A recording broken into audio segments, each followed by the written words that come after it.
This happened a few months ago, back in the spring. It was that strange in-between period of my life. Just graduated, no real responsibilities yet, and way too much free time. I'd finished school a semester early, which seemed like a great idea when I was drowning in assignments, but once I actually had all this free time, I had no clue what to do with it. My full-time job wasn't starting until June, and most of my friends were still busy with classes or finals, so until then, I was just floating, feeling like I was stuck in the gap between two phases of my life. It was actually really discomforting and made me feel worthless. I'm someone who always needs to be doing something productive, so just sitting around for days on end watching time pass was killing me. That's probably why I said yes when my mom asked me to check on my Uncle Rick's beach house. It was an easy favor: drive down to Rehoboth Beach, make sure nothing was leaking or damaged, and do some small maintenance to save Rick the cost of hiring someone. Oh yeah, I should probably mention that I'm from Pennsylvania and Rick's house is in Delaware, so the drive's not so bad, just a little over 2 hours. The house is massive, the kind that comfortably holds my entire extended family every summer. 25 of us packed into one place, playing games and drinking too much. Those two activities are honestly the only distinctive things about our family. This house isn't exactly on the shoreline, but it's not too far from the beach either. It's nestled in a quieter neighborhood lined with tall beach grass and winding roads. Fast forward to some random day of the week that I honestly can't even remember. I think it was like a Thursday or something. I left in the late afternoon, which in hindsight was probably a dumb idea. The drive was pretty chill. When I got to the house, everything seemed normal. I made my way inside and ran through Rick's checklist. I checked the faucets, the breakers, and walked the property. Everything looked fine. To be completely frank, it felt strange being there alone. I'd never seen that house without miscellaneous board games sprawled about and crowds of family members noisily drinking. The silence was definitely the most eerie thing about it. The place felt abandoned or something. I'm sure all of you have that one place, be it a house or a restaurant or something else, that gets really rowdy when your whole family spends time there together. Now try to picture that place empty and silent. Kind of spooky, right? Anyway, it was getting late, and I hate driving at night more than anything, so I texted my mom to let her know I'd just stay overnight and head back in the morning. She told me that was a good idea, and reminded me to thank Uncle Rick for letting me stay there, which I did. I made myself some food, messed around on my phone for a bit, and then started washing up for the night. Usually during family gatherings, I'd get jammed into one of the smaller rooms on the 3rd floor while other relatives got to claim the nicer, bigger rooms. I'm not complaining about the system at all, I'm just telling you how things tended to go. Since I had the house to myself that night though, I figured I'd take advantage of it. The master bedroom on the 2nd floor has a private bathroom, a massive walk-in closet, and a ridiculously comfortable bed. The decision wasn't exactly difficult. I knew that's where I'd be sleeping. I climbed in around midnight and quickly drifted off. I don't remember what time it was when I woke up, only that something startled me awake. I was still a little groggy, but I was dead sure sound had just come from the closet, like something had fallen in there. Without making any noise, I craned my head to look at the closet. Even that small action sent my heartbeat racing. My mind was awake, but my body refused to move, like some kind of sleep paralysis without the paralysis. I could move, I just didn't want to. I didn't want to find out if there was something in that closet. I squeezed my eyes shut and told myself to go back to sleep, and I almost did. But the literal second I started drifting back into sleep, I heard it. A muffled thump from inside the closet. I squinted my eyes just a smidge and tried convincing myself I'd imagined it, but I knew I hadn't. As if overcome by some invisible force, I lay there in complete paralysis with no control over my body whatsoever. Not like before, this time it was real. I couldn't move even if I wanted to. Until that moment, I didn't truly understand what it meant to be frozen in place. I listened in horror as the closet door slowly creaked open. Through barely open eyes, I watched as a dark figure stepped into the room. It just stood there beside the bed, motionlessly, watching me. Maybe 20 seconds passed, each second feeling impossibly long. Then, silently, it turned and left the room. I stayed completely still, barely breathing. The footsteps moved across the floor, but instead of heading downstairs like I'd expected them to, they actually creaked upstairs to the 3rd floor. My stomach churned. The only staircase led up. There was no exit from there. My mind was screaming at me to do something, but I was too afraid. I couldn't overpower a grown man. I had no idea if he was armed. The only thing I could do was wait. After a few painful moments in my own head, I worked up the courage to snap myself out of the paralysis. Quietly, I reached for my phone and dialed 911. As soon as the dispatcher picked up, I whispered as quietly as I could, telling them someone was in the house. I slipped out of bed and just as quietly turned the lock on the bedroom door. Then I waited. Minutes dragged painfully by until flashing red and blue lights illuminated the windows. I was actually kind of shocked at how quickly the police arrived. I ran down the stairs, threw open the front door, and nearly collapsed in relief when I saw the police. They didn't hesitate. They stormed inside, moving quickly through the house. I waited outside. It didn't take them long. According to them, the house was empty. I was in disbelief. I had heard the footsteps go up, and there was nowhere to go after that, so he must have still been in the house. There was no other explanation. The police insisted he must have slipped past me, that I was too freaked out to notice. I knew that wasn't true, but what could I say? The guy had vanished. I wasn't comfortable letting the police just leave though, so I called Rick. Rick wasn't having it. He snapped at the police and told them to check again, and that my life might have depended on it. So they did. They searched again, more thoroughly this time. Rick told me to follow them and watch what they were doing, and so I did. The officers moved methodically, opening every closet and checking under beds, tapping at the walls like they were expecting something hidden behind them. They pulled back the shower curtain in every bathroom, double-checked the locks on the doors and the windows, and that's when they found it. One of the bedroom windows on the 3rd floor, the room I should have been sleeping in, was unlocked. One of them stood by the door, while the other one went downstairs and stepped onto the back deck. I opted to go outside with the second officer, mostly because the thought of being locked in the house with some stranger sickened me. The officer shined his light around the property, but there was nothing out there. He started scanning the roof, and to my horror, his beam swept across something terrifying. It was him. It was that stranger that had been in the house. He was just sitting there on the roof. He was this disgusting-looking bald man in tattered clothing who looked like he hadn't seen a shower in years. The next hour was a blur. The cops communicated with each other, and they got the guy off the roof in cuffs.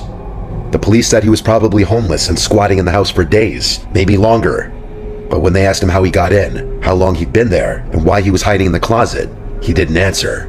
He just kept that eerie, vacant look, like none of it mattered to him. He was in the back of one of their police cars shortly after that, and that was that. The whole thing was so crazy that it's still hard to wrap my head around. As much as I try, I cannot figure out why that guy had been hiding in that closet of all places. Maybe he heard me enter the house and hid in the first place he thought of. I still don't know how he got into the house. Rick doesn't either. It's impossible to get to the roof from the ground, so I feel like that explanation is pretty illogical. The rest of my extended family has been insisting that Rick ups his home security, but he's refused every time for reasons I can't explain. The thought that had I been sleeping in my assigned bedroom, that night might have ended very differently.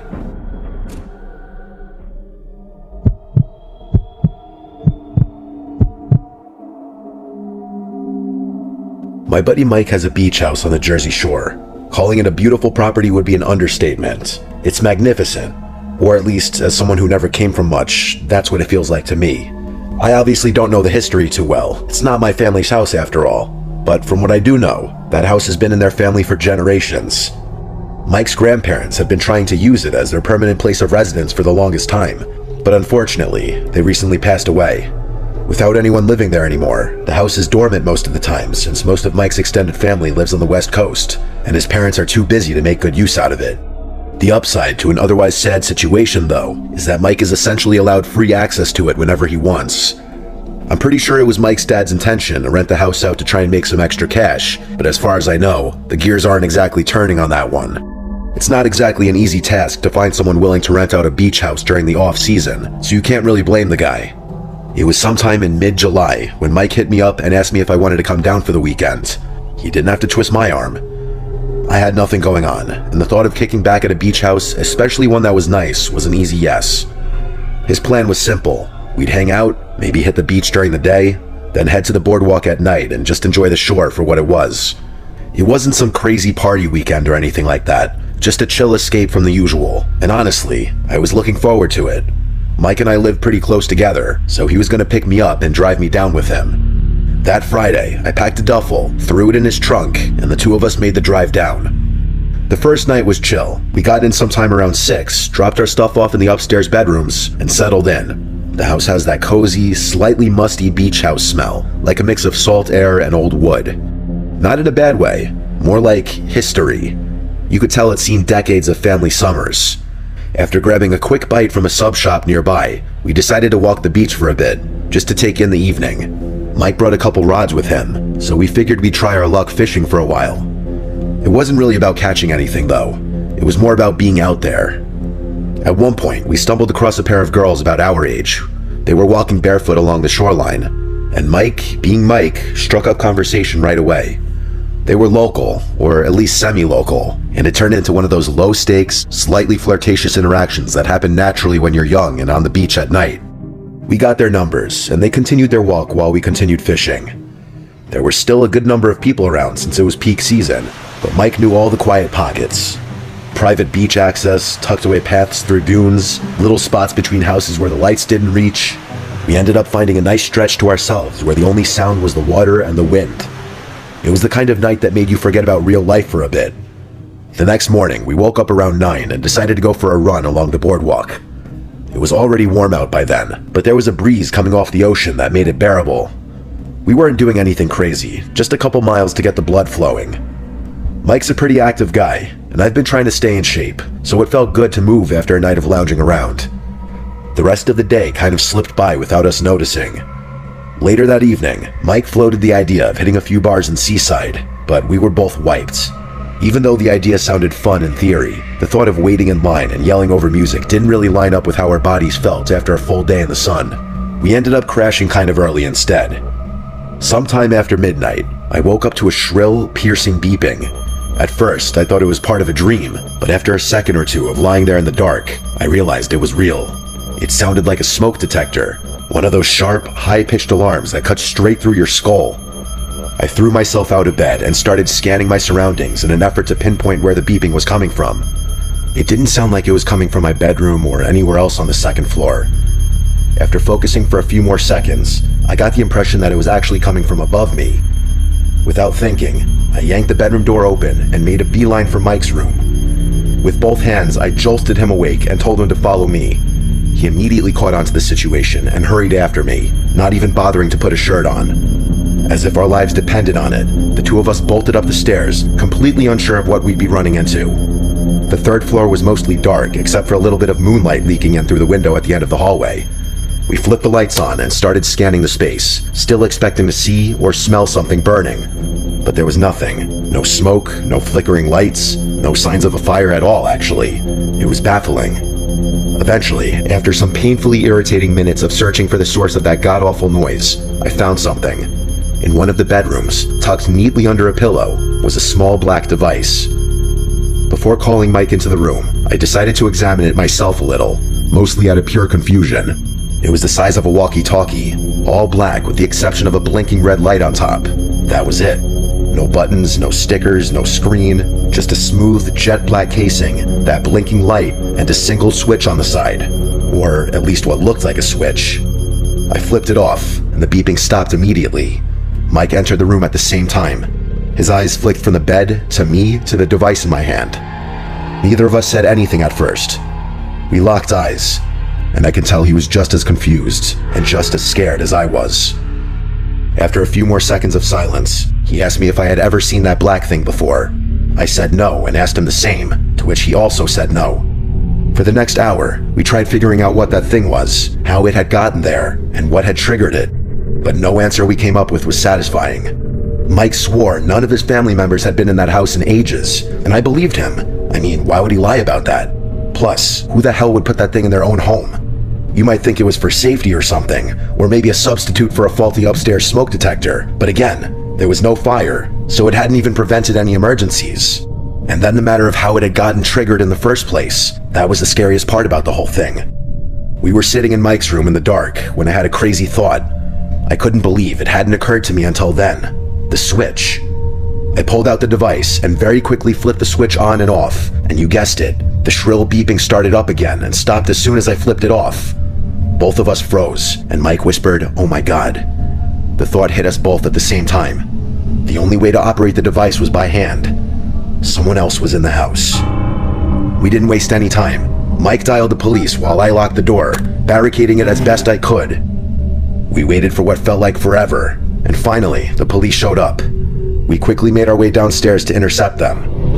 After giving them a very brief description of what was going on, they did a full sweep of the house while we waited outside by the front door per their instruction. When they finally came back downstairs, what they told us was horrifying. Apparently, every single window on the third floor was wide open, even the bathroom windows. And it wasn't just that. The beds were flipped, drawers were pulled out of dressers, and everything was on the floor. The room where I had found the device looked completely ransacked, even though it was nice and neat when we searched up there. I felt like I was losing my mind, and so did Mike. But after being escorted upstairs by the officers, we had no choice but to accept the reality. The officers didn't find much else. No one hiding, no prints, no weapons. After another 20 minutes or so, they told us to make sure all the windows were locked and secured from now on, and to call again if anything else happened. Then they just left. Mike and I didn't feel safe being in that house after someone probably crazy or on drugs, had messed with us like that, in such an unexplainable way too. But we had no choice. We told ourselves we'd sleep there the rest of the night and leave early in the morning, and that's what we did. Luckily, whoever had been in the house must have left, because nothing else happened throughout the night. There are still parts of this night I can't explain, and I can only imagine what Mike must be feeling. For all we know, whoever had been in that house that night might have never left.